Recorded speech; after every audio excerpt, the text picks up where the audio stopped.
Perdón. Bueno, entonces, a ver, partimos de sentencia ganada y no ejecutada, se la lleva la fregada. Si no ejecutan rápido, les van a oponer las excepciones del artículo 531 del Código de Procedimientos Civiles. Hay diversas excepciones que vamos a ver. Si no ejecutan rápido, vamos a ver que el Código de Procedimientos Civiles aplicable en la Ciudad de México establece que los autos que fueren apelables y dictados en ejecución de sentencia, que ahí vamos a ver una distinción para ejecución y en ejecución, lo vamos a ver en su momento, pero en general procede el recurso de apelación de tramitación inmediata y en algunos casos con suspensión, ¿no? Bueno,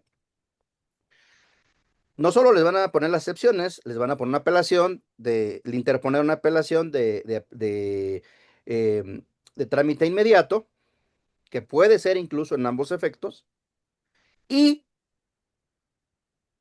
también les pueden presentar demandas de amparo indirecto. Lo vamos a ver.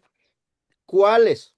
Por regla general, el artículo 107 de la Ley de Amparo establece que los juicios de amparo en contra de actos, omisiones, normas aplicadas en etapa de ejecución de sentencia, el amparo procede hasta la última resolución y distingue última resolución en casos genéricos y última resolución en remates.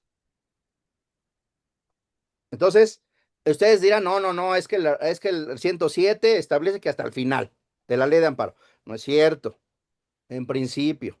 Pero cuando hay actos en ejecución de sentencia que no están vinculados con la cosa juzgada o que tienden a impedir el cumplimiento, procede el amparo indirecto, sin esperar hasta la última resolución, ¿no? Entonces, a ver, todo esto lo vamos a ver en un cuadrito y vamos a ver los artículos. Lo único que quiero es que entiendan, que se queden con el primer ladrillo que vamos a necesitar para nuestro juicio. Uno, si no ejecutan, les van a aplicar esto. Sentencia ganada y no ejecutada se la lleva la fregada. ¿Por qué? Porque les van a poner excepciones del 531, les van a poner una apelación o apelaciones o una lluvia de apelaciones y amparos indirectos en los casos excepcionales que procede en etapa de ejecución de sentencia, ¿no? ¿Cuánto tarda un incidente del 531? ¿Un año? ¿2 años? ¿Cuánto tarda una apelación en ejecución de sentencia? 6 meses. Pero si les meten 10, ¿no? Luego, tres. 6:30. Tres. ¿Cuánto tarda un amparo? El trámite de un amparo indirecto en primera instancia y en segunda instancia. 6 años, perdón, 6 meses, un año. Entonces, súmenle cuánto les van a poder parar, cuánto les van a parar la ejecución de la sentencia. Entonces, aquí en este juicio, además de de esas tres figuras que les permiten parar la ejecución de una sentencia, en este juicio vamos a ver una cuarta. La cuarta es la acción de nulidad de juicio concluido, ¿no? ¿Qué diferencia hay?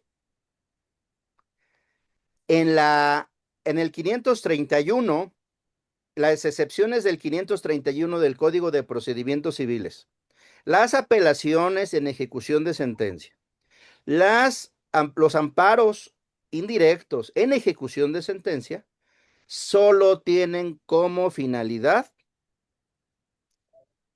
defenderse de la ejecución de la sentencia. Después de la sentencia ejecutoriada, para adelante. Ese es el segundo punto importantísimo que tienen que saber. A diferencia de la acción de nulidad de juicio concluido, que tiene la finalidad de no anular solo la ejecución de la sentencia, sino de anular todo el juicio. ¿Sí? Entonces, Vean la diferencia. Si ustedes nada más pueden utilizar una estrategia mixta. En los casos que yo he llevado, opongo excepciones del 531, apelo, pido la suspensión, me la niegan, presento un recurso de queja y lo vamos a ver. Y en el procedimiento, el Código de Procedimientos Civiles establece que si el juez te niega admitirte la apelación en ambos efectos, que en una queja presentas un billete de depósito y te suspende la ejecución, ¿no? Es otro herramienta. Lo vamos a ver con signo, con artículos, todo ordenadito. Ahorita nada más estoy explicando. Y eh, las estrategias que yo hago, que he utilizado, promuevo el siguiente, el 531, promuevo apelaciones, solicito que me las admitan en ambos efectos. En ocasiones no me las admiten, presento queja y automáticamente procede suspensión de la ejecución. Tres, eh, también, además de esa situación y de los demás herramientas que les he comentado, pues también presento una nulidad de juicio concluido. Ahora, eh, el siguiente punto que les tengo que decir antes de empezar a ver el caso y ya queremos ver sangre, ¿no? Y queremos ya hacer la demanda y ya vamos a escribir, ¿no?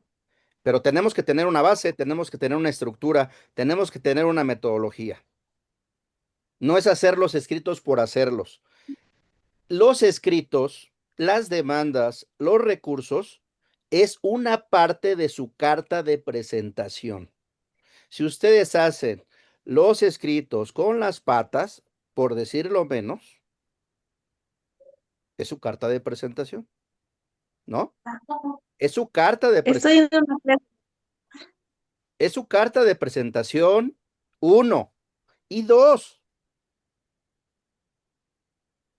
gran parte del respeto, del prestigio que se pueden ganar, no de todo, no todo, pero una gran parte son los escritos que hacen que sean claros, que sean precisos, que sean breves, que sean contundentes, que tengan una estructura lógica impecable, que tengan una estructura probatoria impecable, que tengan una estructura normativa impecable, ¿no? No, que tú ponle lo que quieras ahí más, ahí lo que pegue. Aquí vamos a aprender una estructura. Esta estructura les va a servir para hacer demandas civiles, demandas laborales. Esta estructura deriva de la teoría general del proceso, ¿no? Pero ahorita nos vamos a ubicar a la nulidad de juicio concluido, pero lo pueden aplicar lo demás. La estructura. A ver, lo siguiente que les tengo que decir es que estamos en la transición entre los códigos de procedimientos civiles de las entidades federativas y y la entrada en vigor del Código Nacional de Procedimientos Civiles y Familiares, ¿no? Entonces, tenemos que tocar, por un lado, la regulación de la nulidad, de la acción de nulidad de juicio concluido en el Código de Procedimientos Civiles y la regulación de la acción de nulidad de juicio concluido en el Código Nacional de Procedimientos Civiles y Familiares. Tiene algunos cambios, pero la estructura que deriva de la teoría general del proceso es muy similar. Cambian plazos, cambian algunos requisitos, pero la estructura lógica de los hechos, premisa fáctica, de las pruebas, premisa probatoria, y de las normas jurídicas, premisa jurídica, ¿no? Es la misma. Entonces, me regreso. Sentencia ganada y no ejecutada se la lleva la chingada. Dos, si no se apuran a ejecutar, les van a poner incidente del 531 para oponerse a la ejecución, del 531 del Código de Procedimientos Civiles. Dos, les van a interponer apelaciones que vamos a ver el artículo, el 692 y siguientes del Código de Procedimientos Civiles, en donde se establece que las apelaciones en ejecución de sentencia contra autos que sean apelables procede de tramitación inmediata, ¿no? Les van a promover amparos indirectos en casos excepcionales en los que proceda y no esperarse hasta el final, en términos del artículo 107 de la Ley de Amparo, como cuáles los actos ajenos a la cosa juzgada, ¿no? Uno de ellos. Los actos de imposible reparación, también lo vamos a ver. Ok. Entonces van a poner eso. Y cuatro, les van a llegar con una demanda, bueno, ustedes, una demanda de nulidad de juicio concluido. Después, tenemos que analizar cuando hagamos la demanda qué nos aplica. ¿Qué nos aplica? Vamos a ver las reglas específicas y la metodología para determinar. No, ahí ponlo ahí como, o sea, ahí hay que me prevengan. No, aquí hay una metodología. Vamos a determinar qué procede, aplicar el Código de Procedimientos Civiles o el Código Nacional, ¿no? Porque esta metodología les va a servir no solo para aplicarlo en la Ciudad de México, esta metodología les va a servir para determinar si es aplicable en la Ciudad de México o en alguna otra entidad federativa, ¿no? ¿Por qué? Porque en los artículos transitorios de la reforma constitucional al artículo 73, en donde adicionó la facultad del Congreso para emitir el Código Nacional de Procedimientos Civiles Familiares, y en los transitorios del decreto que expidió el Código Nacional, ahí vienen las reglas para todos, ¿no? Con algunas excepciones, ¿no? Por ejemplo, en materia de amparo, acaba de salir el viernes una tesis, un criterio que dice lo contrario a lo que dicen los artículos transitorios de la Constitución, de la reforma constitucional en esta materia, y lo contrario lo que dicen los artículos transitorios del decreto que creó el Código Nacional. Lo que pasa es que hubo una reforma posterior y ahí crearon otros artículos transitorios, ¿no? Entonces, viene ahí vamos a ver, es importante platicar sobre esa tesis porque, porque entonces ya se crearon dos sistemas de entrada en vigor que los tienen que saber, ¿no? Para determinar, ¿sigo con el Código de Procedimientos Civiles local o ya aplico el Código Nacional, ¿no? Bueno, entonces, eh, ¿hasta aquí alguna duda? Puede No, ser. Ninguna. Oh, todo bien. Ok, ¿todo bien? Bueno, entonces, otro punto que tienen que tomar en cuenta, que nos los decían nuestros grandes maestros de procesal, el maestro en la UAM, el maestro Broderman, yo creo que es el gran maestro que yo he tenido, y he ido a muchos lugares, a muchas universidades y escuelas, y yo creo que el gran maestro que yo he tenido en procesal es el maestro Broderman. Él nos decía que desde que desde las prestaciones tenemos que estar pensando en la ejecución de la sentencia. ¿Por qué? Porque las prestaciones o la demanda es nuestra petición de sentencia. Y si ustedes no lo han hecho, les recomiendo que lo hagan. Las prestaciones de la demanda están íntimamente vinculadas con la regulación de la ejecución de la sentencia. Hay acciones declarativas, constitutivas y de condena. Entonces, va a haber puntos resolutivos en la sentencia, declarativos, constitutivos y de condena. Los vamos a ver en un cuadrito más adelante. No se preocupen, nada más quiero que poquito a poquito vayamos entendiendo. Y dentro de esas prestaciones, va a haber prestaciones de dar, va a haber prestaciones de hacer, va a haber prestaciones de no hacer, va a haber prestaciones de tolerar. Y entonces, cuando ustedes hagan su demanda, en esos tipos de prestaciones se tienen que ir al capítulo de ejecución y van a encontrar el paralelismo entre la acción, las prestaciones y las pretensiones y la regulación de la ejecución. Entonces, cuando vean, se van a encontrar en el capítulo de ejecución que hay para ejecutar acciones declarativas, constitutivas, de condena, se van a encontrar reglas a partir de, por lo menos del artículo 500 del Código de Procedimientos Civiles aplicable a la Ciudad de México, ahí lo van a encontrar. Que lo vamos a ver, pero lo van a encontrar. Van a encontrar que la regulación de la ejecución de obligaciones de hacer tiene una, la regulación de obligaciones de no hacer tiene otra, las de tolerar tiene otras, etcétera. Entonces, si ustedes no toman en cuenta eh, sus prestaciones y las vinculan desde el principio con el capítulo del artículo 500 en adelante del Código de Procedimientos Civiles y lo vinculan con el tipo de prestación y con la regulación de la ejecución, van a tener problemas para ejecutar y les van a aplicar el principio que les dije en francés, ¿no?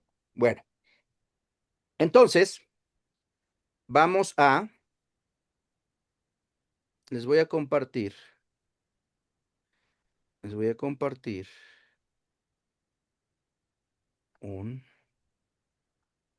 mm, a ver. Hasta aquí hay alguna duda, algún comentario.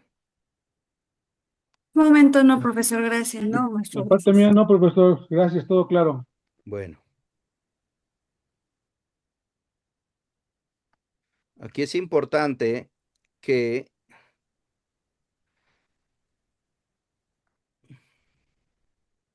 a ver, ahí voy.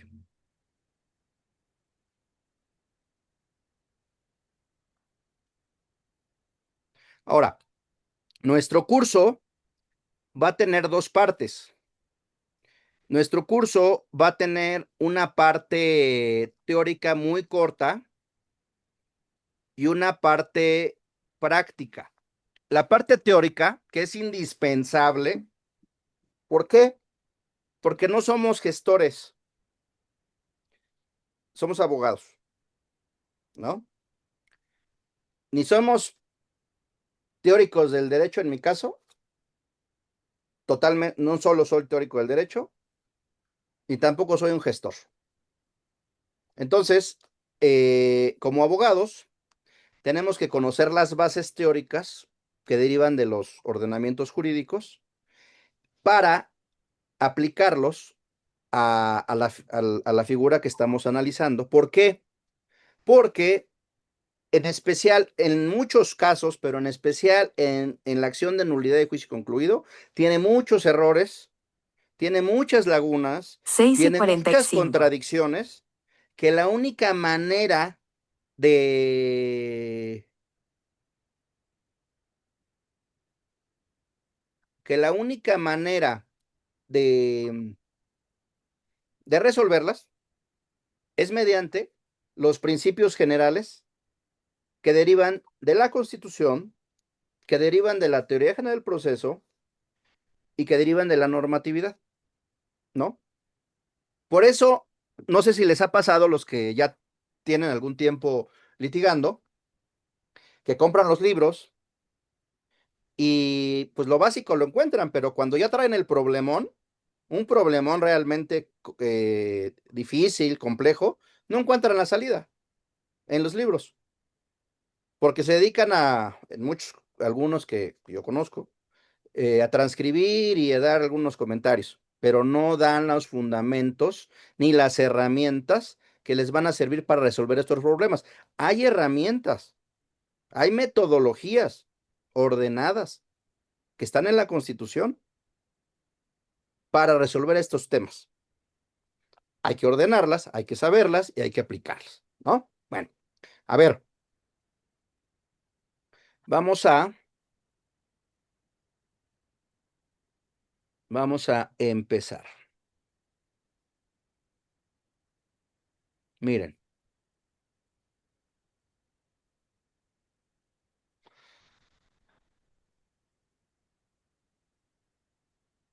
nuestro tema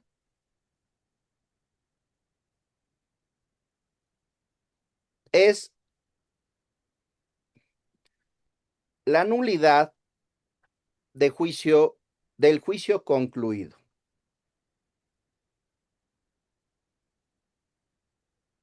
Lo primero que tenemos que saber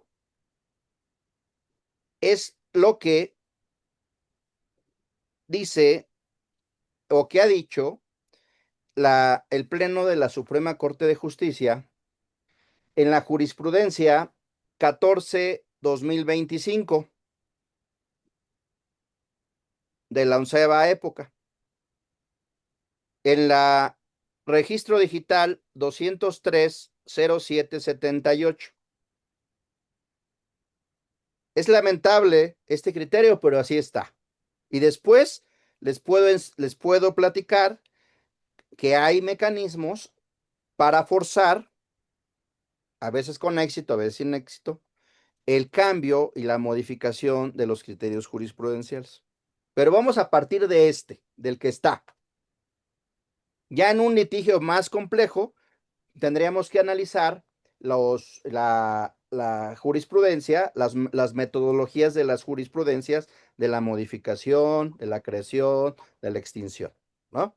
Tampoco a mí no me lo enseñaron en la escuela, pero existe. A ver, ¿quién lee este parrafito? Ayúdenme. Yo, Daniel. Venga. El Pleno de la Suprema Corte de Justicia de la Nación sostuvo en una jurisprudencia, por contradicción de criterios, que la acción de nulidad de juicio concluido es improcedente cuando la legislación procesal no la prevé, incluso bajo el supuesto de proceso fraudulento. Muy bien. A ver, lo primero que tenemos que saber es que el último criterio que hay en la materia es del Pleno de la Suprema Corte de Justicia, en donde señala que para que proceda la acción de nulidad de juicio concluido, debe estar prevista en la legislación procesal correspondiente. Entonces, aquí nos vamos a enfocar a la nulidad de juicio concluido en materia civil. Pero, ¿qué les parece? Aplicando la teoría general del proceso, mi maestro Elisur Arteaga Nava, decía, yo le pregunté, hace muchos años, durante muchos años le pregunté, maestro, ¿qué tengo que estudiar para ser un buen abogado? Me dice, mira, primero, en la parte sustantiva tienes que estudiar teoría general de las obligaciones, derechos humanos, en ese entonces garantías individuales, derechos humanos, derechos fundamentales, ahí hay una discusión teórica sobre qué es uno y qué es otro. Y en la parte procesal tienes que estudiar teoría general del proceso, tienes que estudiar derecho procesal constitucional y en las cúspide tienes que analizar el derecho constitucional. Si tú aprendes esas dos columnas y además la materia en la que te vas a especializar, vas a ser un gran abogado, ¿no? Entonces yo les invito a que refuercen su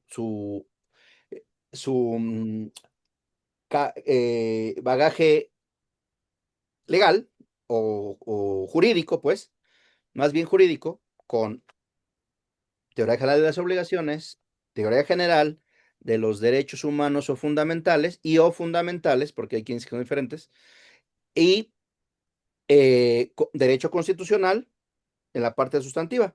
Y en la parte procesal, que estudien teoría general del proceso, teoría del derecho procesal constitucional, ¿no? Juicio, dentro del cual está el juicio de amparo, y las materias a las que se especializan. Bueno, entonces ¿a qué voy con este comentario? Este criterio fue emitido en materia laboral, derivó de juicios laborales, ¿no?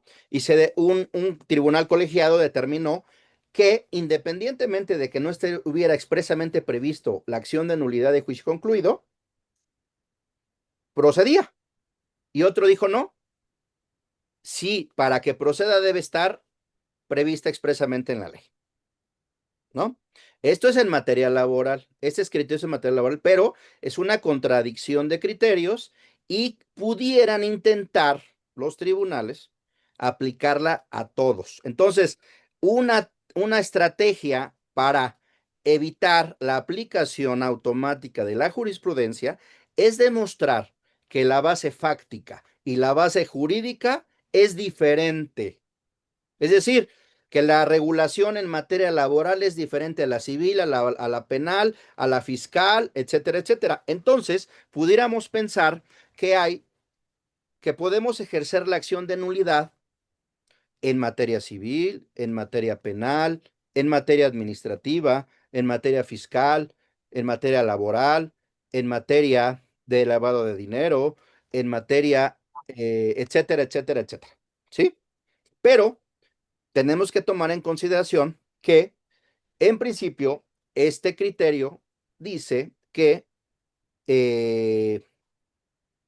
para que proceda la acción en la materia que corresponda, tiene que estar prevista en la legislación, ¿no? Con las dos herramientas que les di. Vamos a suponer que quisieran presentar una nulidad de juicio concluido en un juicio contencioso administrativo local o federal, ¿no? No, que no está en la ley procesal contenciosa administrativa. Y con base en esa jurisprudencia, en términos del artículo 217 de la ley de amparo, el tribunal la tiene que, es obligatoria. Bueno, una cosa es que sea obligatoria y otra cosa es que sea aplicable, porque hay muchas jurisprudencias obligatorias y no por eso se aplican al caso concreto, ¿no? Entonces, para demostrar que no es aplicable el caso, la premisa normativa es diferente, que se tomó en cuenta para dar ese criterio. La premisa fáctica, los hechos son diferentes y la premisa probatoria es diferente. Habría que demostrarlo, ¿no? Bueno. ¿Y por qué digo esto? Porque, miren, en el Código de Procedimientos Civiles, que bueno, no tenemos ese problema, pero ¿qué pasaría? ¿Qué pasaría? ¿Quién es de algún estado? Vamos a ver algún estado. ¿Quién viene de alguna entidad federativa que no sea la Ciudad de México? Porque en la Ciudad de México, pues está prevista la acción. ¿Quién viene de alguna entidad federativa que no sea de la Ciudad de México? Yo vengo del estado de Hidalgo. Ok, vamos a ver el Código de Procedimientos Civiles de Hidalgo. ¿Tienes tú alguna idea si está regulado esa nulidad de juicio concluido en algo? La verdad no, ahora sí que como A ver, acabo de egresar, bueno, no. no pasa nada. Vamos a ver el Código de Procedimientos Civiles de Hidalgo. A ver. Porque ese problema no lo tenemos ahorita no lo tenemos ahorita en la Ciudad de México. Pero aquí está el Código de Procedimientos Civiles, porque no solo van a litigar en la Ciudad de México, hay quien litiga en Estado de México, en otros lugares, ¿no? A ver. Juicio concluido.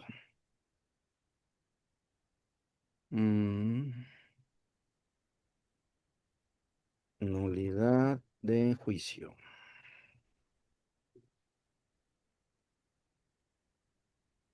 No, parece que no. Parece que no. O sea, hay nulidades, pero de otro tipo. Nulidades de actuaciones, nulidades de notificaciones, pero no está previsto, de acuerdo a este análisis tan superficial que estamos haciendo, estas son nulidades de actuaciones, ¿no? Y de notificaciones que son diferentes, ¿no? A ver. Esta es la nulidad por el tema de una incompetencia. Hay diferentes tipos de nulidades que hay. Nulidad de lo actuado, nulidad de confesiones, nulidades de hipotecas, nulidades de matrimonio, etcétera, etcétera. Bueno, no está, de acuerdo a este análisis somero, habría que analizarlo con calma, pero en principio no está. Pero en muchos códigos de procedimientos civiles, existe un artículo similar al artículo segundo del Código de Procedimientos Civiles para el Estado de Hidalgo. ¿Quién me ayuda a leerlo? Sí, gusta yo. Venga. Artículo 2. La acción procede en juicio aun cuando no se exprese su nombre, con tal de que se determine con claridad la clase de prestación que se exija del demandado y el título o causa de la acción. Ok. Entonces, la acción procede en juicio aun cuando no se exprese su nombre. ¿Qué tipo de acción es? ¿Es una acción que es otra clasificación de las acciones? Una es las declarativas, las constitutivas y las de condena. Pero hay más clasificaciones. ¿Esta qué clasificación? Nominada. Innominada. Perfecto. ¿No? Esta es una acción innominada. Aunque no se exprese su nombre, con tal de que determines con claridad la clase de prestación y el título o causa de la acción. Por ejemplo, la nominada, acciones reales, la acción reivindicatoria, ¿no? Y así más. La acción negatoria, ¿no? En sus códigos así está. Entonces aquí estas son acciones nominadas y acciones innominadas. Esta es una acción innominada. En muchos códigos, si bien no está regulado la nulidad de juicio concluido, eh, pudiera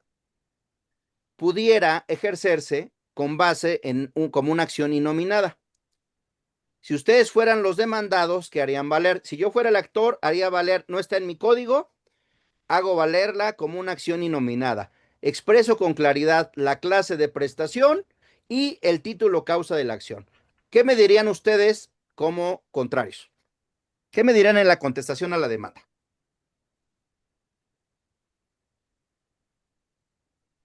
Con lo que vimos,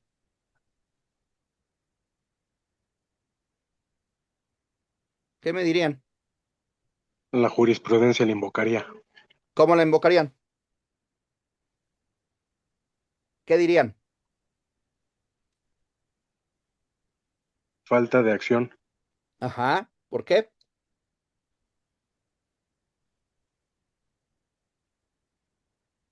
¿Por qué? ¿Cuál es el argumento de la tesis, de la jurisprudencia?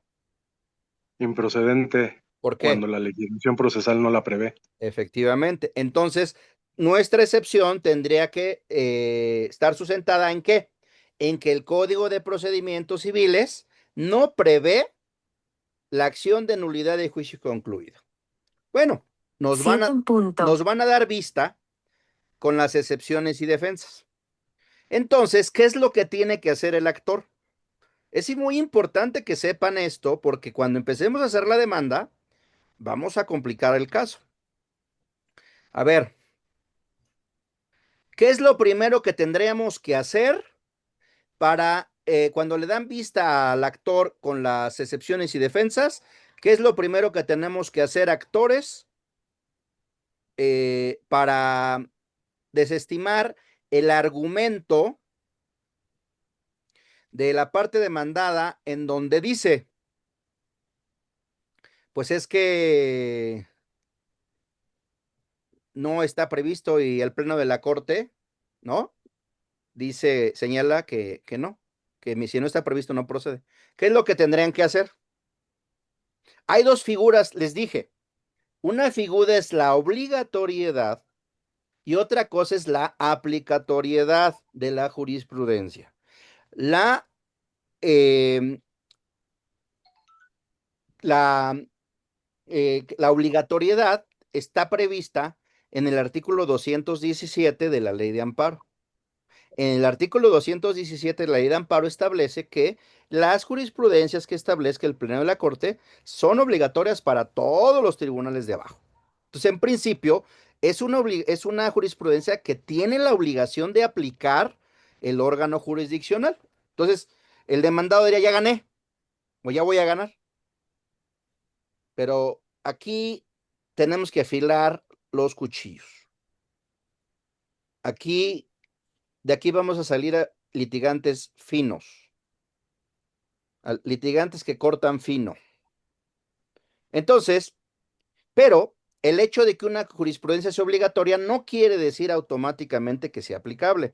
Entonces, ¿qué tendría que hacer la parte actora para demostrar la inaplicabilidad de esa jurisprudencia?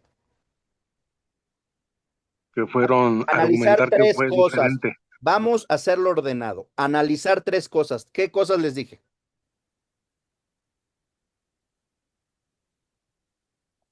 Analizar la premisa fáctica que dio origen a ese caso, que sea similar a la premisa fáctica de nuestro caso.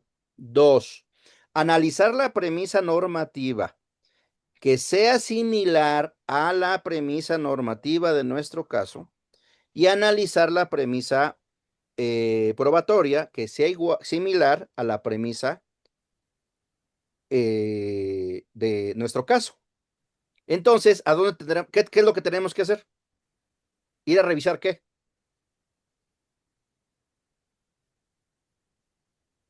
¿Qué? Pues la jurisprudencia, ¿no?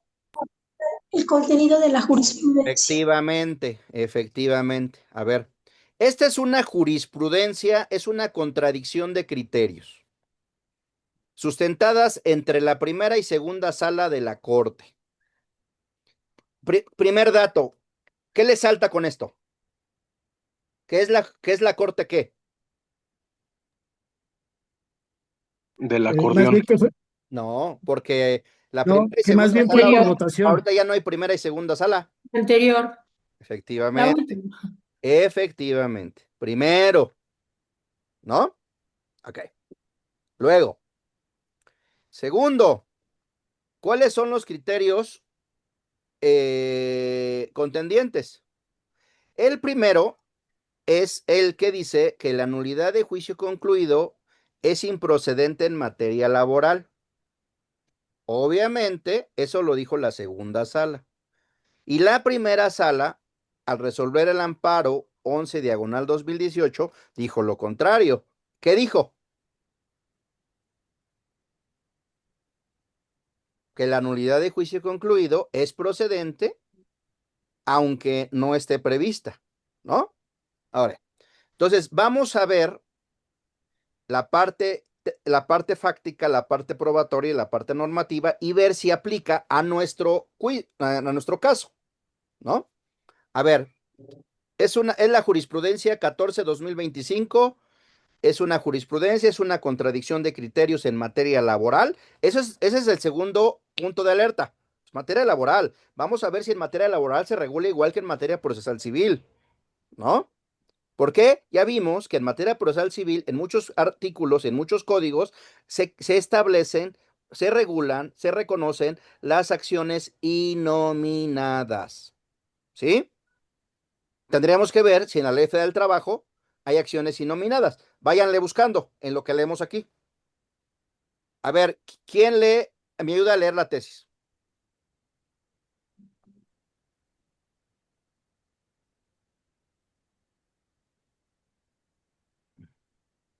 Yo, Yo, maestro. profesor. Sí. Acción de nulidad de juicio concluido. Es improcedente cuando la legislación procesal no la prevé, inclusive bajo el supuesto de proceso fraudulento. Ujú, Hechos. Las salas de la Suprema Corte de Justicia de la Nación sostuvieron criterios contradictorios ujú, al analizar si procede la acción de nulidad de juicio concluido cuando no la prevé ujú, expresamente la legislación procesal. Em, Mientras que la primera sala sostuvo que, que es excepcionalmente procedente bajo el supuesto del proceso fraudulento. La segunda sala determinó que no es procedente ni siquiera bajo dicho supuesto en atención a la autoridad de la cosa juzgada. Criterio jurídico. La acción de nulidad de juicio concluido es improcedente cuando la legislación procesal no la prevé expresamente, aún bajo el supuesto del proceso fraudulento. A ver, aquí hablan de la legislación procesal. Es el pleno de la Corte, parecería que es legislación procesal todas, pero es que hay muchas legislaciones procesales. Hay legislación procesal en materia civil, en materia penal, en materia administrativa, en materia fiscal, en materia aduanera, en materia familiar. A ver, vamos a ver a qué legislación procesal se refiere, ¿no? Sigamos. Justificación. Al fallar la contradicción de tesis 26 diagonal 2003 PL, este tribunal pleno concluyó que la posibilidad jurídica de solicitar la nulidad de un juicio concluido por simulación de juicio y de origen fraudulento no está respaldada en la normatividad laboral ¿En qué porque normatividad, uno, perdón, en qué normatividad? normatividad laboral. Ok, a ver, primero, entonces esta tesis está vinculada con la normatividad laboral. Entonces, si la normatividad procesal civil, procesal penal, procesal administrativa, procesal fiscal, procesal de lavado de dinero, etcétera, etcétera, es diferente a la premisa normativa que tomó en cuenta aquí para analizarlo, tendríamos que argumentar que no aplica, a pesar de ser obligatoria, esta jurisprudencia. A ver, ¿por qué? Uno, Porque, número uno, el artículo 848 de la Ley Federal del Trabajo, en su texto anterior a la reforma publicada en el Diario Oficial de la Federación el 1 de mayo del 2019, establece la inmutabilidad de los laudos pronunciados por las juntas de conciliación y arbitraje sí, al prohibir su impugnación. sí, Y dos, la de la norma expresa que permita ejercer la acción de nulidad incluido por simulación de juicio y de origen fraudulento en materia laboral del legislador de no ejercer la posibilidad, reiterando esa postura cuando la legislación procesal no prevé expresamente la acción de nulidad de juicio concluido, es improcedente aún bajo el supuesto de proceso fraudulento. ok. A ver, entonces, aquí hay dos argumentos. Que el artículo 848 de la Ley Federal del Trabajo y, entre comillas, en el texto anterior a la reforma de 1 de mayo de 2019. Es otro punto. Vamos a ver qué dice el texto posterior a esa reforma de 2019. A lo mejor la cambiaron, ¿no? Uno, establece la inmutabilidad de los juicios, de los laudos pronunciados por las juntas, lo que eran las juntas. Ahorita los tribunales. Pues también en los códigos de procedimientos civiles se establece que la inmutabilidad de, de, de las cosas juzgadas, ¿no?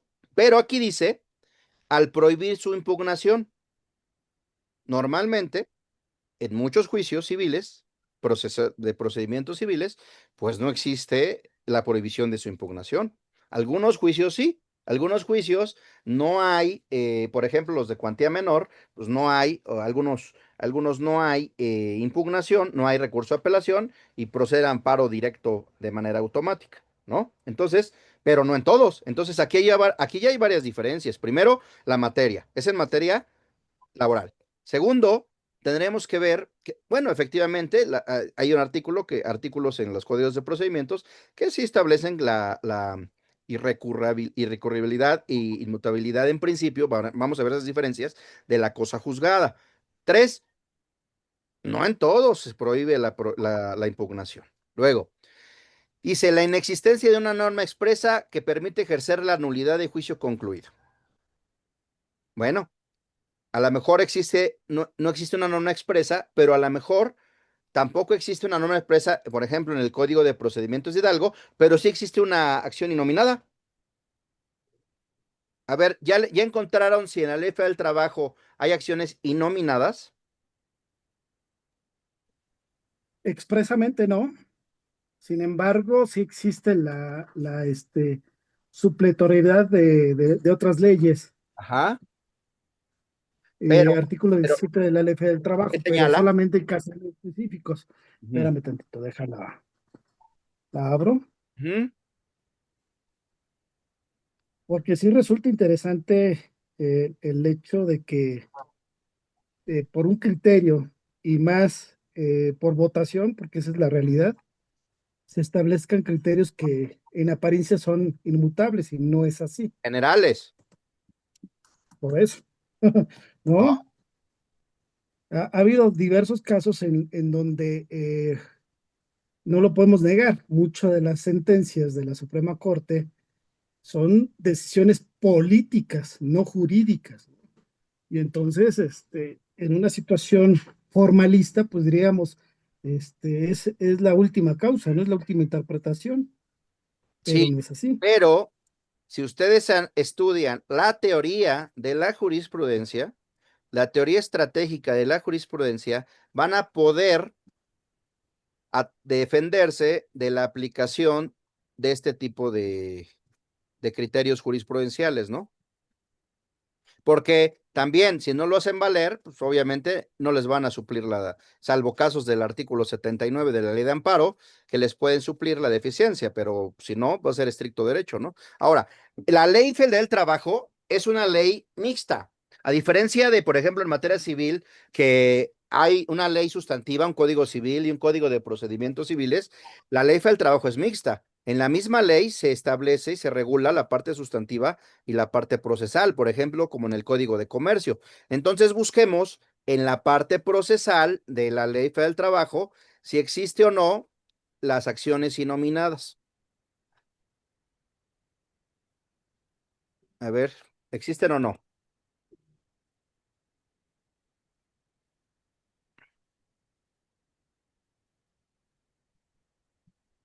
¿En dónde empieza la parte procesal de la Ley Federal del Trabajo?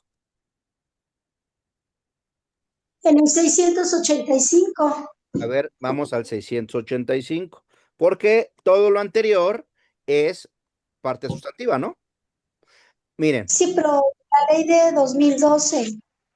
ujú, vamos a ver esta, ¿no? Título 14. Y tenemos que jugar con las dos, porque esa jurisprudencia se refiere a una reforma anterior, a una norma vigente anterior. Entonces tendremos que buscar, para ser más técnicos, el artículo que regula lo anterior y el artículo que regula lo actual, ¿no? A ver, eh, si nosotros buscamos,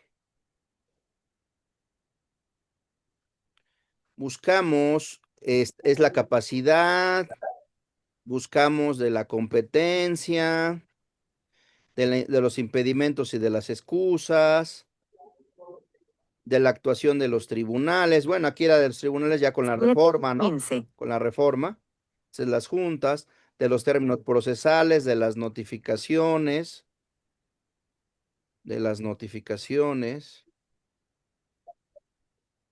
los incidentes, de la acumulación, del proceso y la caducidad, de las pruebas.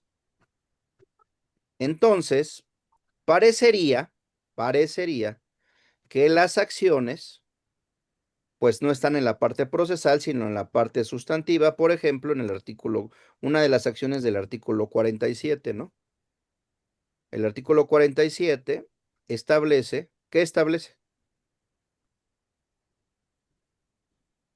Establece Las la, causales la para terminación de qué? La De rescisión la la de rescisión de trabajo. la relación laboral. sin responsabilidad del patrón, ¿no? Entonces, es una acción de rescisión sin responsabilidad del patrón. Una del 47 no está en la parte procesal, está en la parte sustantiva. Y, por ejemplo, la acción de despido injustificado, pues está también en los últimos párrafos del 47, ¿no? Entonces, en principio, lo tenemos que analizar con mayor detalle, pero de un análisis superficial, que sujeto a que lo confirmemos, si no está, tendremos que revisar también la reforma, la ley en su versión anterior. Si no existe un artículo que regule acciones innominadas en materia laboral, Pues entonces lo que tendremos que argumentar que la jurisprudencia de la eh, de la Suprema Corte de Justicia, pues es inaplicable, primero porque se refiere a materia laboral, segundo porque se refiere a un artículo que ya está derogado, tercero porque no, en la materia laboral no hay acciones innominadas. Eso lo tenemos que confirmar. Luego, eh, a diferencia del Código Procesal Civil, que sí prevé una acción innominada, con que no, aunque no le pongas el nombre, tienes el título y la causa de la acción, ¿no? Entonces, a lo que quiero llegar en su análisis, en nuestro análisis, es para concluir y seguir avanzando, porque esa es la parte de los principios, y después en la hoja en blanco vamos a empezar a hacer la demanda, y van a ser los grupos de quién va a ser el actor y quién va a ser la demandada. Todo esto les va a servir para crear su estrategia tanto de ataque como de defensa, ¿no? Entonces, eh, sí quedó claro esta parte, quedó claro que no es en automático la aplicación de las jurisprudencias. Una cosa es la obligatoriedad en términos del 217 de la ley de amparo y otra cosa es su aplicabilidad, ¿no? Para, para, para que ustedes estén claros en la diferencia, tenemos que poner de dónde sacamos esa diferencia, porque si no, pues es una cuestión meramente teórica que al momento del litigio, pues van a tener el principio, pero no van a saber cómo fundamentarlo, ¿no? Entonces, vamos a ver, Maestro, ¿lo puedo interrumpir? mande. Es que en el artículo 17 de la Ley Federal del Trabajo Ujú, habla de que a falta de disposición expresa en la Constitución, en esta ley, en sus reglamentos, o en los tratados a que se refiere el artículo sexto, se tomarán en consideración sus disposiciones que regulen casos semejantes. ujú. Entonces, si no está aquí, entonces este artículo nos serviría para la acción que usted está hablando. Ahora, efectivamente, pero tendríamos que analizar, es el otro punto. Si en la ejecutoria de que dio origen a esa jurisprudencia, tomaron en cuenta ese argumento que tú dices. Porque si lo tomaron en cuenta, entonces ya está dicho. O sea, aunque haya acciones innominadas, si no está expresamente señalado en la normativa procesal la acción de nulidad de juicio concluido, entonces no procede. Pero tendremos que determinar si en la ejecutoria, te les voy a pasar una jurisprudencia que habla de eso, tendríamos que determinar si en la ejecutoria, ir a revisar la ejecutoria, o sea, la sentencia, para determinar si el Pleno de la Corte tomó o no en cuenta ese artículo y tomó y analizó sí o no, si aún y cuando pudieran existir acciones innominadas, aún así no procede la acción de nulidad de juicio concluido, tratándose si no está expresamente diseñado, previsto en la ley. ¿Sí? A ver, vamos a ver el 217 párrafo primero. Artículo 217 de la Ley de Amparo. Establece.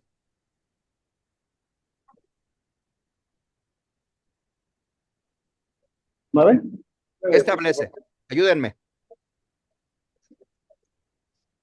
Sí, artículo ¿Sí se ve? 217. La jurisprudencia que establezca la Suprema Corte de Justicia de la Nación será obligatoria para todas las autoridades jurisdiccionales de la Federación y de las entidades federativas, con excepción de la propia Suprema Corte. Ok, La juris... hasta ahí Ujú, nada más. ok. Entonces, ¿qué regula esto? ¿La obligatoriedad o la aplicabilidad? Obligatoriedad, ¿no? Obligatoriedad. Ahora, ¿de dónde creen que vamos a sacar la, la aplicabilidad? ¿De dónde se les ocurre? ¿Cuál es el fundamento de la aplicabilidad? Porque tiene que haber un fundamento, porque cuando estemos en el litigio, pues no nada más es decir, tenemos que justificar. Del 79.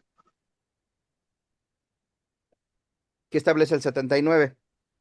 ¿De qué? ¿De la ley de amparo? de la ley de amparo. Es regula las causas de suplencia de la queja.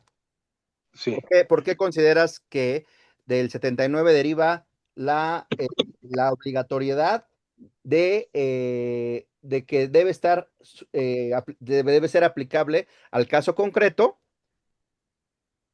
para que el órgano jurisdiccional tenga la facultad para hacer valer una jurisprudencia o sustentar su criterio con una jurisprudencia, sea o no obligatoria?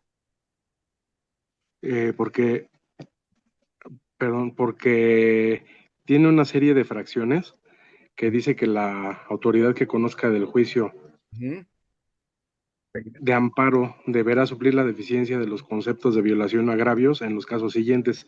Y ahí enumera y precisa en diferentes materias. Ujú. Por eso es por lo que pienso que puede Pero ¿en ser dónde polémico. viene? A ver, esto es, tenemos diferentes tipos de normas en nuestro sistema constitucional. Algunas son reglas, algunas son principios, algunas son valores. ¿De dónde deriva la obligación? ¿En dónde está prevista la obligación del juez de aplicar una jurisprudencia que sea con la condición de que sea aplicable al caso concreto? Porque ahorita ya vimos que en términos del 217, pues está obligado a aplicarlas a jurisprudencia obligatorias, pero no todas las jurisprudencias son aplicables, ¿no? Puede ser obligatoria, pero no aplicable, ¿no? Es que el 79 dice la palabra deberá ¿Qué? ¿Deberá qué? suplir la deficiencia de los conceptos de violación o agravios. Sí, pero de ahí cómo tú derivas la obligación del juez o del tribunal de que la jurisprudencia que transcriba sea aplicable. O sea, de dónde desprendes o cómo desprendes? O sea, no te estoy diciendo que no. Estoy diciendo es porque eso lo tienes que explicar al tribunal. Con base en qué tú puedes desprender del artículo 79 de la ley de amparo la obligación que tiene el órgano jurisdiccional de aplicar o no o inaplicar una jurisprudencia que sea aplicable o no al caso concreto. Es que en la fracción primera dice en cualquier materia cuando el acto reclamado se funde en normas generales que han sido declaradas, ahí está la palabra de declaración, Declaradas que, inconstitucional por la jurisprudencia de la Suprema Corte de Justicia de la Nación y de los plenos regionales. declaradas, Continúa, ajá, y dice esa palabra, declaradas. sí, pero declaradas Y, inconstitucionales, no y que, dice, no, ajá, te escucho. perdón, también y continúa la jurisprudencia de los plenos regionales, solo obligará a suplir la deficiencia de los conceptos de violación o agravios a los juzgados y tribunales de la región correspondientes. Sí, a ver, ese artículo establece la obligación del órgano jurisdiccional de suplir la deficiencia y en algunos casos la ausencia de conceptos de violación a agravios en general. Pero de ahí, ¿de dónde se desprende que eso implique necesariamente aplicar jurisprudencia que sea aplicable al caso? ¿De dónde sacas esa obligación? ¿Podría ser del artículo 14 constitucional? ¿Y qué más? ¿Qué otro artículo? ¿De qué otro? A ver, la aplicabilidad se refiere a qué? A qué figura jurídica?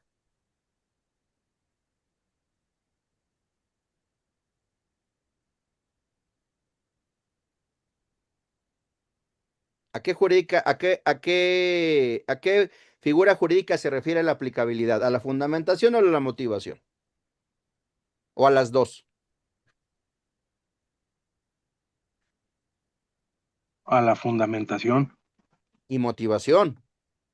¿Por qué? Porque la fundamentación es señalar el precepto. ¿Y la motivación qué implica? Ah, ok, ¿Qué sí, sí, sí. implica? Pues que se vulneró el derecho. La motivación, ¿qué implica? La fundamentación es expresar el fundamento. ¿Y la motivación qué implica? Expresar qué. ¿Qué tiene que ver Que, con el caso? que se cumplió el Que supuesto. se- Que se Los, cumplió el supuesto, que se adecua al supuesto. Entonces, para cumplir con el derecho a la fundamentación y motivación debida de la jurisprudencia, ¿qué tendría que hacer el juez?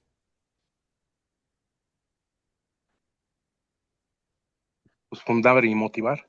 ¿Cómo? ¿Cómo?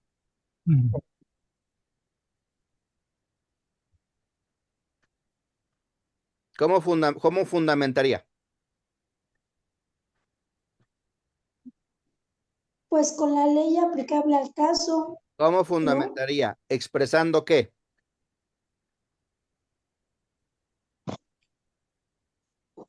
¿Expresando qué? ¿Cómo se fundamenta? ¿Expresando qué?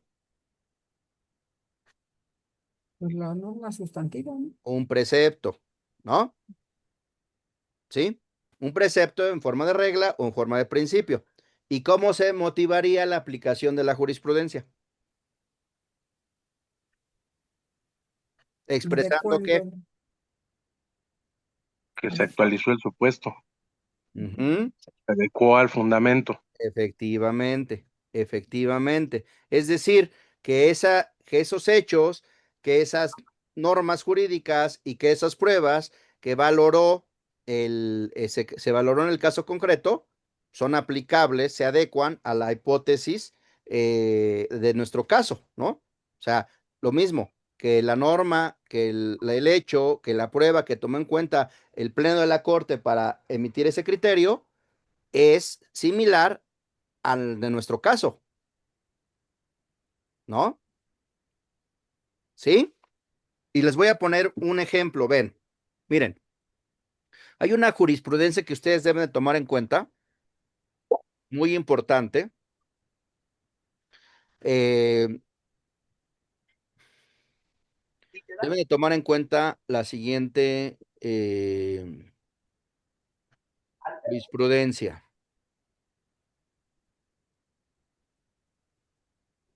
Miren, les voy a poner esto.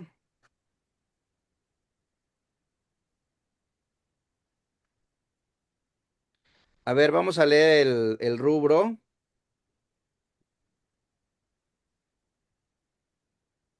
Es una jurisprudencia, es la 130/2008 de la segunda sala de la Suprema Corte de Justicia. Nada más vamos a leer el rubro. ¿Quién me ayuda?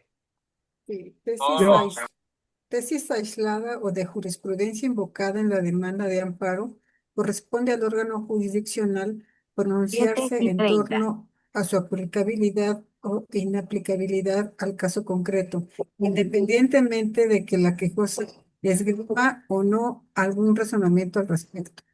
¿Ya vieron? O sea, tiene que pronunciarse sobre su aplicabilidad o inaplicabilidad al caso concreto. Y hay otra jurisprudencia del Pleno de la Corte que señala que para Disculpe, yo que ahí tengo una duda venga, antes de que avance. Dice que se tiene que pronunciar respecto a su aplicabilidad o inaplicabilidad. Si nosotros consideramos que se pronuncia no conforme a nuestros intereses, ¿podemos debatirle a la autoridad claro, le, dentro del juicio de amparo? puedes- Ok. le puedes debatir de dos maneras. Primera, sobre la obligatoriedad. Y segundo, ¿con qué? Ya les dije los dos puntos. Lo pueden debatir con dos Aplicabilidad. estrategias, con la aplicabilidad o inaplicabilidad y dos, Momento y con la motivación. obligatoriedad o, ¿qué más? Y- La que no es obligatoria, ¿no? y no- ¿No? Gracias. A ver, tienen dos herramientas para pelear la aplicabilidad a su caso concreto de la jurisprudencia. la aplicabilidad y la obligatoriedad. Ahí tienen que basar su estrategia cuando les... miren, aquí está la tesis que les quiero decir. Esa es importantísima. El artículo 217, ¿a qué se refiere? ¿A la aplicabilidad o a la obligatoriedad? La A obligatoriedad. la obligatoriedad. Entonces, para que una jurisprudencia esté debidamente aplicada, ¿y por qué estamos hablando de esto? No nos estamos desviando, estamos hablando de esto porque estamos hablando que existe una jurisprudencia del Pleno de la Corte que señala de manera genérica que si no está en la legislación prevista en la acción de nulidad de juicio concluido, no procede. Y entonces nosotros estamos diciendo, a ver, ¿es obligatoria? En términos del 17, sí. Vamos a ver si es aplicable. Y para determinar si es aplicable, tenemos que hacer un análisis triple. Tenemos que analizar si los hechos son similares a los de nuestro caso. Los hechos que tomó en cuenta la Corte para dictar esa jurisprudencia. Dos, tenemos que analizar si la premisa fáctica, si las pruebas que tomó son las mismas o similares a las que tenemos en nuestro caso. Y tenemos que analizar si las normas jurídicas son similares a las que tomó en cuenta en nuestro caso, porque si no son, entonces, a pesar de que sea obligatoria, es inaplicable a nuestro caso concreto. Y les voy a poner la jurisprudencia. Esta es importantísima. Esto les va a servir para armar su contestación a la demanda, porque vamos a ejercer una acción. Unos van a hacer una demanda con la legislación de la Ciudad de México que sí prevé la acción de nulidad de juicio concluido, y otros van a hacer una demanda con un código de procedimientos que no prevé la acción de nulidad de juicio concluido. Entonces, a uno les van a aplicar la jurisprudencia en la excepción, ¿no? A ver, esta jurisprudencia es del Pleno, es la jurisprudencia 88-2000, es una jurisprudencia. Es una jurisprudencia por contradicción de tesis. Antes eran contradicción de tesis, ahora es contradicción de criterios. Y lo único que quiero es que me ayuden a leer el rubro.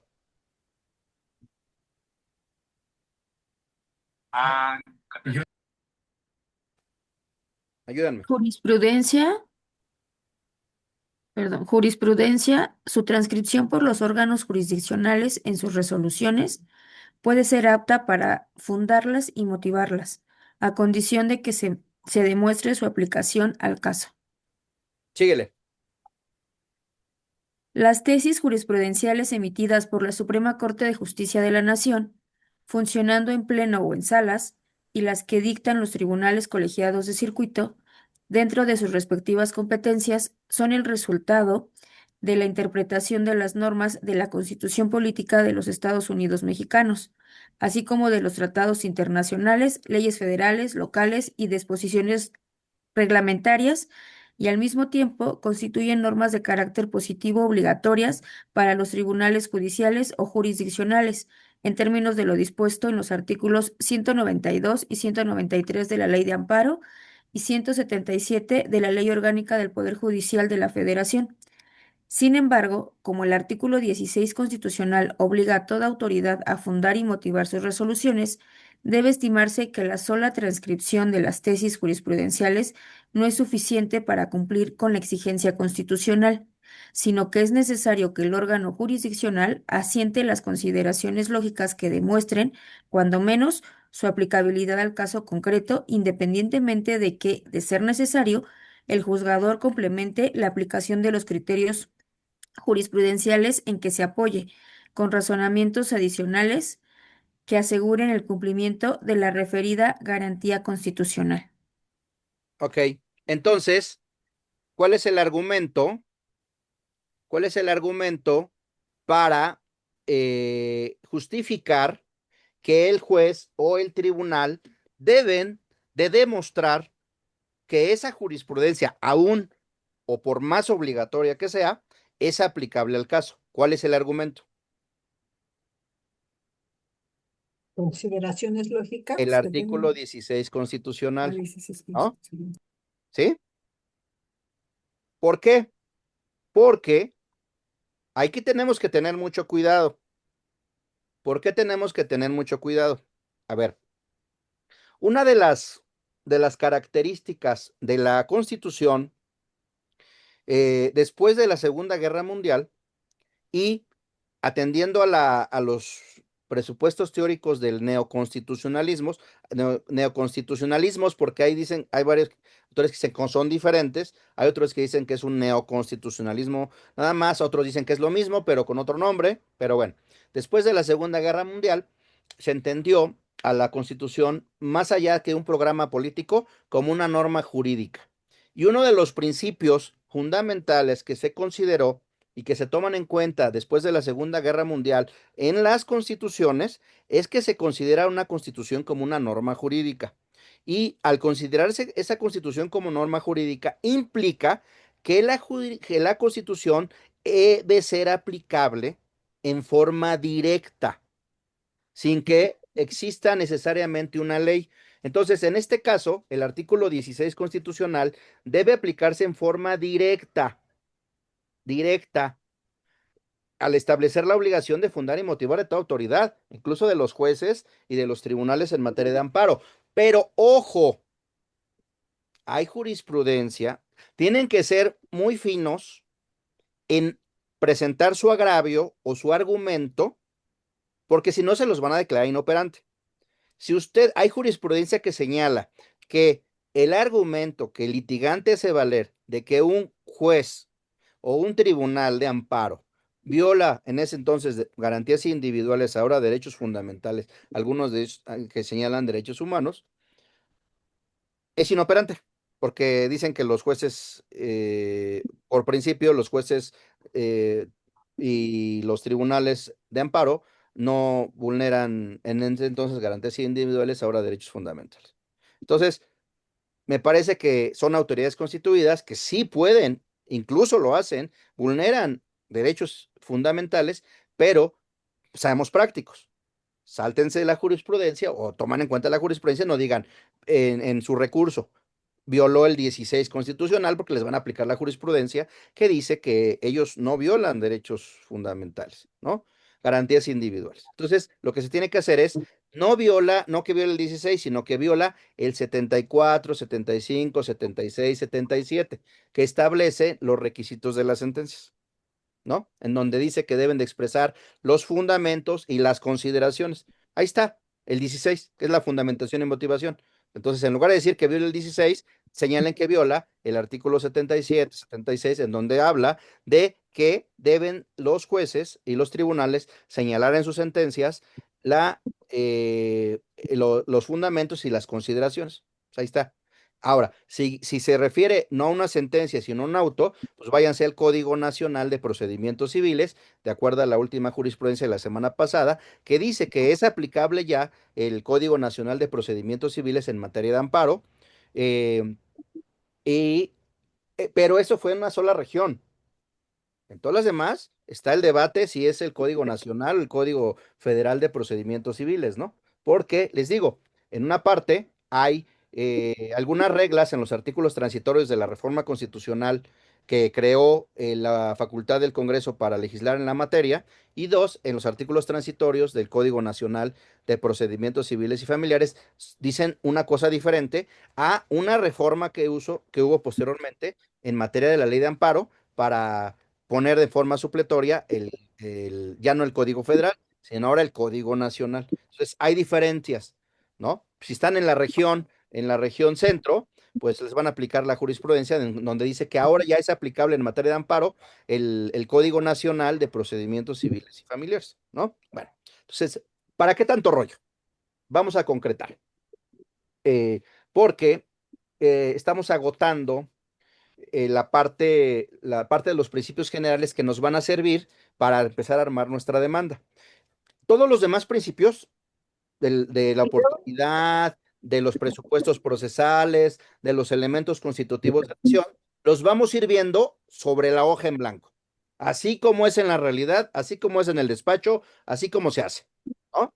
Porque no, yo en el despacho no estoy, voy a ver esto, sobre la marcha vamos armando la estrategia, vamos armando un protocolo, vamos armando un orden y lo vamos plasmando, ¿no? Bueno, ¿hasta aquí alguna duda? Yo sí tengo un par, doctor. Venga. Bueno, estoy viendo que es concluyendo que es para sentencias, para oponerlo. con sentencias mal fundadas, más bien fundadas y mal motivadas, o Indebidamente carentes de fundadas e motivación, indebidamente motivadas.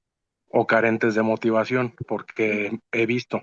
¿Puede ser? Por otro lado, esto es recomendable hasta antes de la ejecución, por la lección que nos decía de que sentencia que no se ejecuta ya valió. Esto se puede aplicar aún después de ejecutada la sentencia, o ya carece ya desapareció el acto, pues. No te entiendo específicamente qué. Una vez ejecutoriada la sentencia, pues ya se cumplimentó. Sí. Por consecuencia ya se cumplimentó. Ujú. Si yo quiero nulificar el juicio una vez ejecutada la sentencia, ¿todavía se puede? Sí, eso lo vamos a ver más adelante. Sí se puede. Maestro, Ok, gracias. Sí, maestro, pero eso va a ser un poquito más adelante en ya la parte del ya específica. maestro, Gracias. si Sí, me permite una pregunta, por favor. venga. Mire, el Código de Procedimientos Civiles de Tabasco habla de nulidad de cosa juzgada. Sí, Y aquí usted dice nulidad de juicio concluido. No sé si es lo mismo o no es lo mismo. es lo mismo. Es lo Es lo mismo mismo. porque vamos a ver que en la Ciudad de México la nulidad de juicio concluido presupone la existencia de una cosa juzgada. Ok, gracias. ¿Sí? ¿Alguna otra cosa? Ahora, para abonar, todas estas herramientas valen apuntando porque las van a necesitar en su demanda y en su contestación, ¿no? A veces muchos asuntos se ganan desde la demanda y desde la contestación, ¿no? Porque a veces está mal elaborada la demanda, a veces está mal elaborada la contestación. Les voy a dar otro elemento. Les voy a dar otro elemento para los que vayan a ser actores y para los que vayan a ser demandados. Si desde el principio ustedes tienen que conocer todo lo relativo a su juicio y si saben que traen un punto débil desde antes cuando están elaborando la demanda, tienen, tienen que analizar y ver la manera de reforzar ese punto. No se van a esperar a que me lo voy a jugar a que mi contrario no lo va a hacer valer. Ustedes tienen que partir del supuesto de que su contrario es un abogado muy bueno y, o sea, ustedes no pueden, no, pues a ver, a lo mejor no lo va a hacer valer, van a perder, ¿no? A ver, otro de las herramientas 7:45. que tienen que tomar en cuenta para empezar a armar su estrategia es la siguiente. Yo ya les dije que el Pleno de la Corte, en una jurisprudencia por contradicción de tesis en materia laboral sobre un artículo derogado, sustentó que si no está expresamente previsto la acción de nulidad de juicio concluido, no procede, ¿no? Entonces, y yo les voy a decir que, yo les dije que vamos a hacer unos van a hacer una demanda de acuerdo a la legislación de la Ciudad de México y otros van a hacer una demanda de acuerdo a la legislación, alguna legislación que no prevea, por ejemplo, la ley de algo, la nulidad de juicio concluido. Y entonces, esa jurisprudencia va a ser muy importante. Entonces, para eso, yo les dije, para determinar la aplicabilidad o no aplicabilidad, tienen que dos elementos. Uno, la obligatoriedad en términos del 217 de la ley de amparo y la aplicabilidad en términos de la jurisprudencia que ya leímos. Pero aparte hay otro argumento, hay otra herramienta, esta jurisprudencia. ¿Quién me ayuda? Es una jurisprudencia de la primera sala, la 1/2001, es una jurisprudencia. ¿Quién me ayuda? Yo, maestro. Contradicción de tesis. Cuando una de las tesis contendientes es confusa o incompleta, debe atenderse a la ejecutoria respectiva. A ver, síguele. Si del análisis de una tesis y de la ejecutoria respectiva se advierte que aquella resulta confusa o no refleja lo que en la ejecutoria se sostiene, para efectos de la contradicción debe atenderse a esta y no a la tesis redactada, puesto que el criterio que sustenta el órgano que resuelve se encuentra en las consideraciones de la propia resolución. Ok.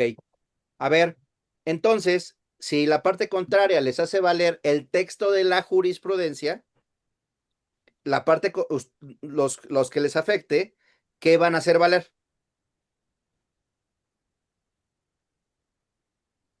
El argumento. La ejecutoria, ¿sí? Lo que dice esa jurisprudencia es que si la tesis redactada, el resumen, es confuso, lo que debe aplicar entonces es la ejecutoria que dio origen a esa tesis. ¿Por qué? Porque esa tesis es un resumen que alguien hace en la compilación. Hay una dirección de compilación, hacen unos resúmenes en los tribunales o en el pleno y lo mandan a la compilación, a la dirección de compilación, si es que todo existe.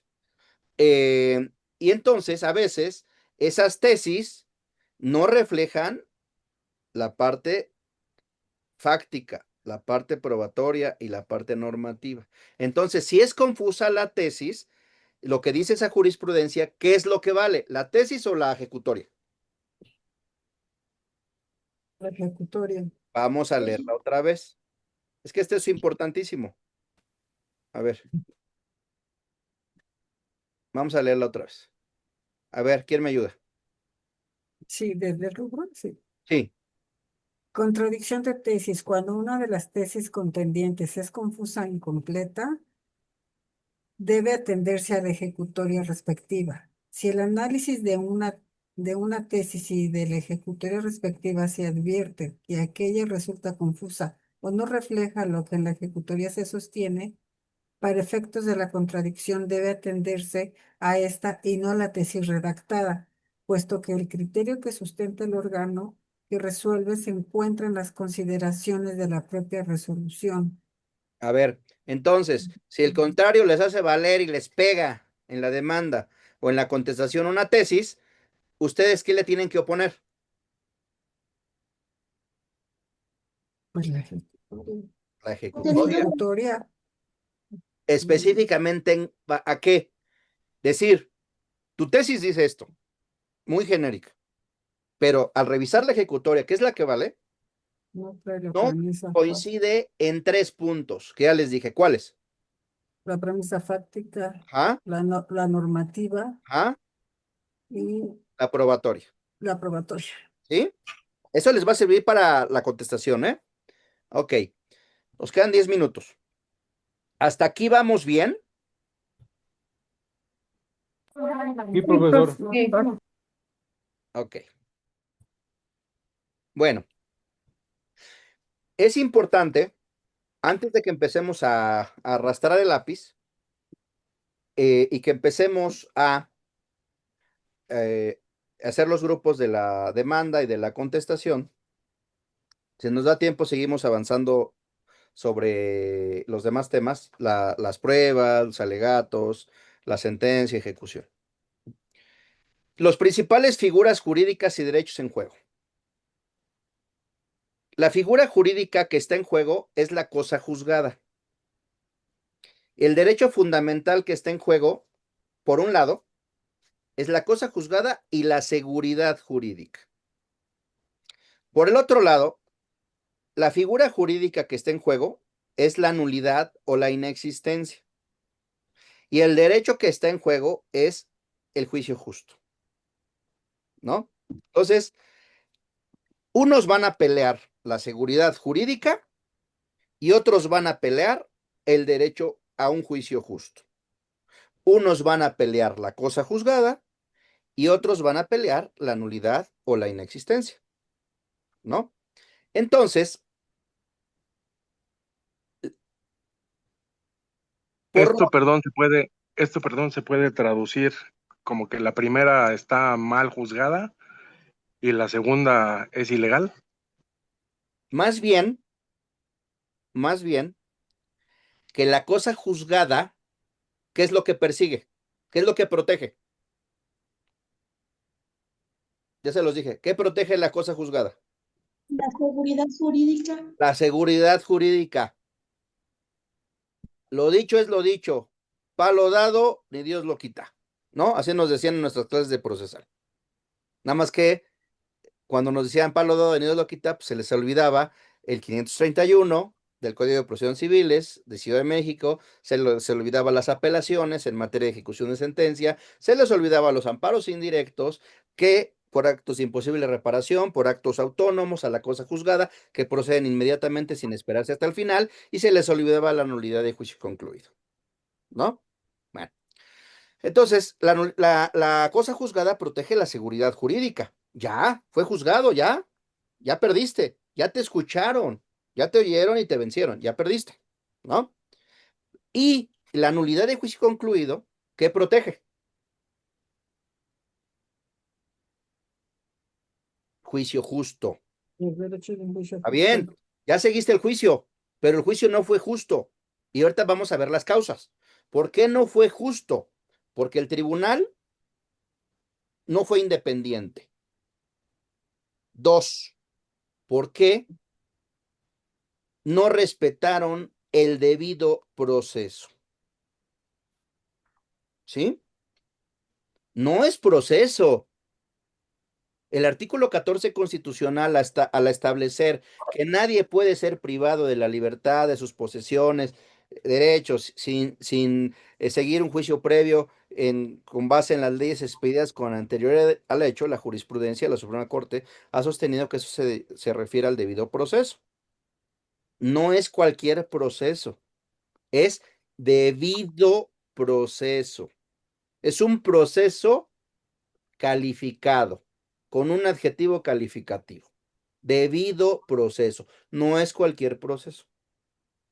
No es desahogar las pruebas ahí como quieras, no es fijar la litis como quieras, no es formular alegatos cuando quieras, no es apelar como quieras, no, es debido proceso. Y hay dos tipos de debidos procesos, constitucionalmente hablando. Hay debido proceso material y debido proceso formal, ¿sí? Entonces, regresamos a nuestro crédito para ir cerrando.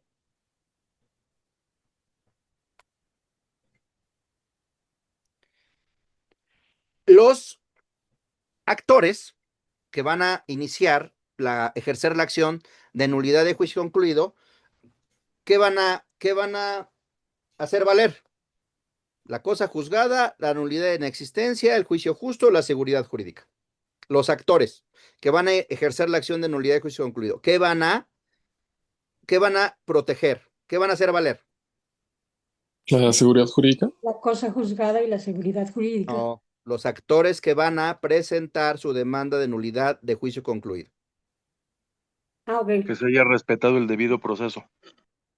Efectivamente, que no se respetó el debido proceso. O dos, que el tribunal, ¿qué? No fue imparcial. ¿Sí? ¿Y cuál es el principal derecho que van a hacer valer?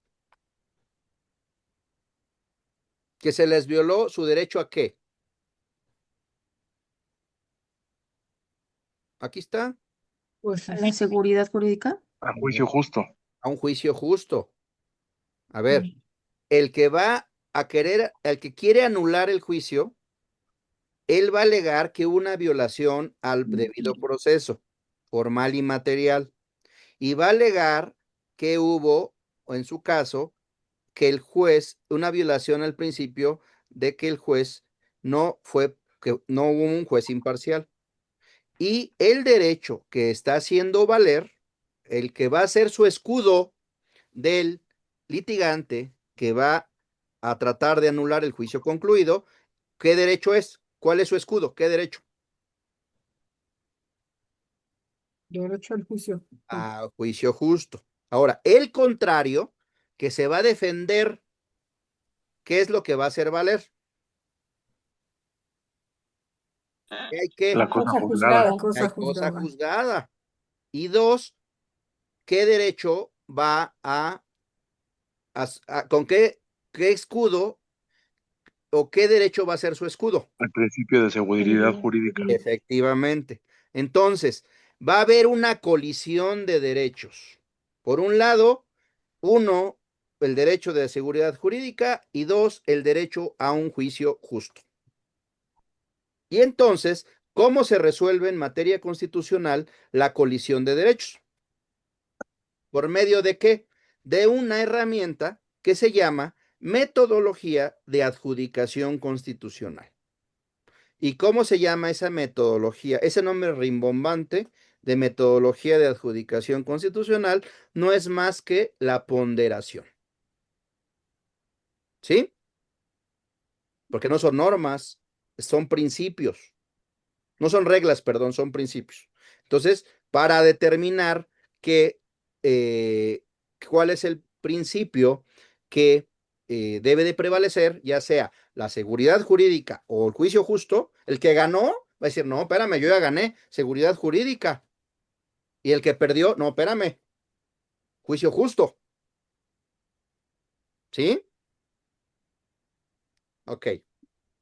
Ahora, entonces, eso se tiene que resolver en una ponderación. Por último, vamos a poner el caso para que empecemos a elaborar el proyecto de demanda y el proyecto de contestación a demanda y todos los puntos de los presupuestos procesales, es decir, la vía, la competencia, la personalidad, el litisconsorcio, los elementos constitutivos de la acción, la parte de los plazos, etcétera, etcétera, los requisitos de la demanda, eso los vamos a ir viendo haciendo la demanda, ¿no? No vamos a hacer de machote la demanda, lo vamos a hacer con técnica.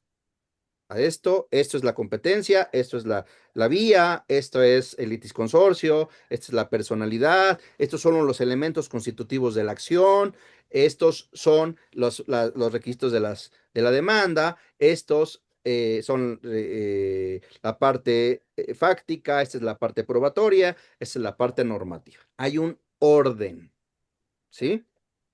Entonces, les voy a poner el caso. ¿Tienen 3 minutos para ponerles el caso? Sí, gracias. Sí, profesor, por favor. Ok, les voy a poner un caso que es real, ¿eh? A ver, el Juan Pérez es primo de Pedro Pérez. Por acá está Juan y por acá está Pedro. Este asunto deriva de 2 sucesiones. Aquí hay una sucesión y Juan es el albacea de la sucesión. Aquí hay otra sucesión y Pedro es el albacea de la sucesión. 8 en punto. ¿Sí? Bueno, entonces, en la realidad, Juan, el de acá, y su familia, se mueren los patriarcas, el papá y la mamá, la sucesión, dejan la sucesión. Hay una masa hereditaria y se dedican a dilapidarla, a vender, no trabajan, a vender, ¿no? Entonces, pues llega un momento, pues que los inmuebles se acaban, el dinero se acaba, ¿no? Dicen que tiempos difíciles hacen hombres fuertes. Hombres fuertes hacen tiempos fáciles y tiempos fáciles hacen situaciones difíciles, ¿no? Bueno, entonces estos cuates se gastan toda la lana. Ya que no tienen lana, dicen, a ver, ¿dónde hay más terrenos? Pues los de mis primos, los de al lado, ¿no? Son los de Pedro. Pedro es el albacea de la otra sucesión. Entonces, demandan, Juan, como albacea, demanda a la sucesión de Pedro y le demanda la acción reivindicatoria de 26,000 metros en Ciudad de México. Es un asunto que estoy litigando. 26,000 metros. Este asunto inició en el año 2000. Así, ¿eh? Llevan 25 años litigando. 26,000 metros en un área, en una zona de gran plusvalía en la Ciudad de México. Imagínense lo que vale eso. Bueno, Es una de las zonas de mayor plusvalía de la Ciudad de México, 26,000 metros cuadrados. Bueno, entonces, Juan demanda a la sucesión de Pedro. Pedro contesta mal la demanda. Al contestar mal la demanda, ofrece malas pruebas, porque vamos a ver que este juicio en especial, las pruebas se ofrecen desde la demanda y la contestación. Bueno, se le fueron las pruebas. Contesta mal la demanda, se va a la audiencia previa, porque se rigen con las reglas del juicio ordinario civil que vamos a ver. Contesta mal la demanda, ofrece malas pruebas, desahoga malas pruebas, las que le admitieron en la audiencia, presenta malos alegatos, se declara que él es propietario del inmueble, de esos 26,000 metros, Juan, la sucesión de Juan, ¿no? Pero dentro del juicio, la sucesión de acá, de Pedro, dice, no, es que ese terreno no es tuyo, ese terreno es de nosotros, pero desahogan y ofrecen mala pericial y se las desechan. Y no pueden demostrar que ese inmueble es de ellos y no es de acá, ¿no? Y luego, para acabarla de fregar, el abogado de acá, de Pedro, les dice, no los dejes pasar a hacer las mediciones. Pues hay un artículo, el 278, 298, mañana lo vemos, del Código de Procedimientos Civiles, que señala que si una de las partes se opone a la inspección, se deberán tener por ciertas las afirmaciones de la parte contraria, ¿no? Entonces, el abogado les dice, no los dejes pasar, y entonces se tienen por ciertas las afirmaciones de la parte actora, en donde se declara que esos 26,000 metros son de él, ¿no? Son de la sucesión de la parte actora. Pierden primera instancia, pierden apelación, pierden amparo directo, llevan 15 años en ejecución, o más, 20 años en ejecución de sentencia, todos los amparos perdidos, 40 tomos, creo que 20 amparos, quejas, revisiones, apelaciones, incidentes, ¿no? Me llega el asunto, pasó por varios despachos, ya no se puede hacer nada, ya perdiste todo. Lo único que puedes hacer es presentar amparos, y presentaban amparos, pero sin estar en las excepciones que establece el artículo 7 de la ley 107 de la ley de amparo, y se adecuaban a la regla general, que es todos los amparos de ejecución de sentencia proceden hasta el final, ya hasta que te jodieran, ¿no? Bueno, salvo, se les olvidó que había excepciones cuando se trata de actos de imposible reparación y cuando se trata de actos autónomos, que ahí sí procede inmediatamente el amparo indirecto. Pero esto no lo hicieron así, perdieron todo. Un montón de amparos en ejecución de sentencia y les ponían garantías, perdían los amparos y pagaban garantías de 1,000,000, de 500, de 1,500,000, Bueno, entonces, ya después de que vieron varios despachos ahí de Las Lomas, de Polanco y ahí de esos despachos, les dijeron, no, no se puede hacer nada. Entonces llegan al despacho y me dicen, oye, hay un oficio en donde nos dan 5 días para irnos, apercibidos que en caso de no hacerlo, nos van a lanzar. 5 días, ¿ok? ¿Qué es lo que les decían los otros abogados? Presenta un amparo, que te den la suspensión. Pues sí, pero vas a presentar el amparo, vas a ganar 6 meses, pero lo vas a perder. Es tiempo, nada más. Vas a seguir perdiendo con las garantías, vas a seguir pagando, ¿no? Entonces yo les dije, no, vamos a iniciar una estrategia paralela, la estrategia de anular la ejecución o anular todo el juicio.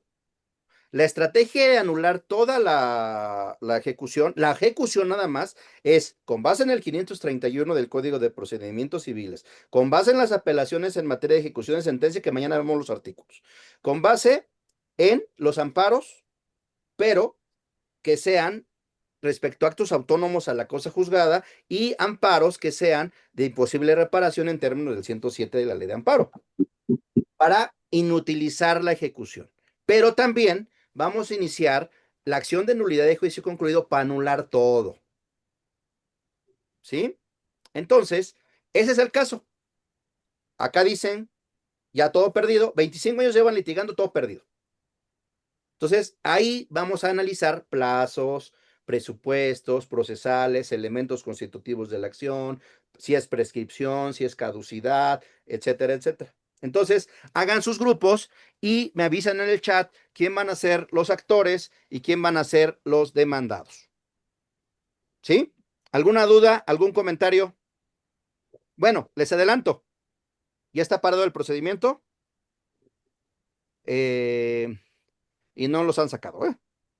Pero ya les iré platicando técnicamente cómo lo vamos a, cómo vamos llevando el juicio, ¿no?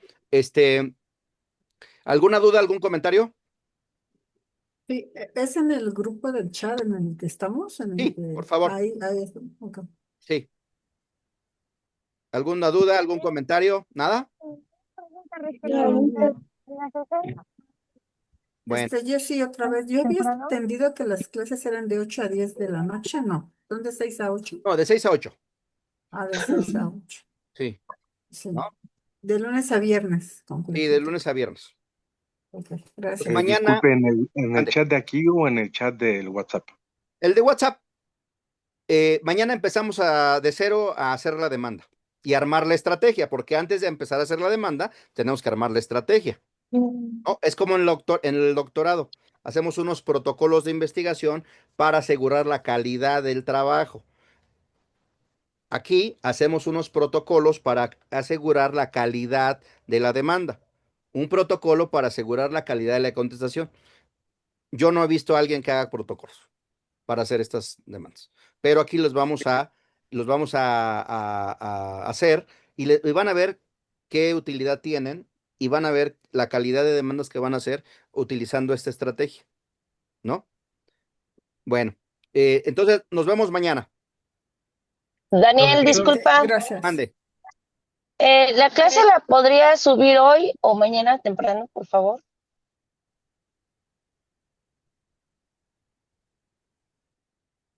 Ya no te escucho. Y también el Sí, tema de la asistencia, por favor. más pronto. Sí, mándenme un mensajito a ver quién me va a ayudar a la lista, ¿no? Por favor, a ver quién me ayude, quién me puede ayudar con la lista y llevar esto, ¿no? ¿Alguna otra duda? Por ejemplo, yo no estoy en el grupo de WhatsApp, no sé si me puedan meter. ¿No estás? Mándame un WhatsApp a mi teléfono. Los que no estén en el grupo de WhatsApp, mándenme un mensaje y los agrego. ¿Tienen mi número todos? Sí. Sí, profesor. Bueno, ¿alguna duda, algún comentario? ¿Nada? No, nada. Órale. De momento no, profesor. Ah, ahorita no. Vamos a ver las próximas, ¿no? Por Se eso va a de empezar momento a no. complicar. Órale, sale pues. Gracias, buenas noches a Y todos. agradecerle, Saludos. buenas noches. Gracias. Gracias, doctor. Buenas noches. No sé cómo. Gracias, buenas noches. A ver, aquí está ya. Buenas noches.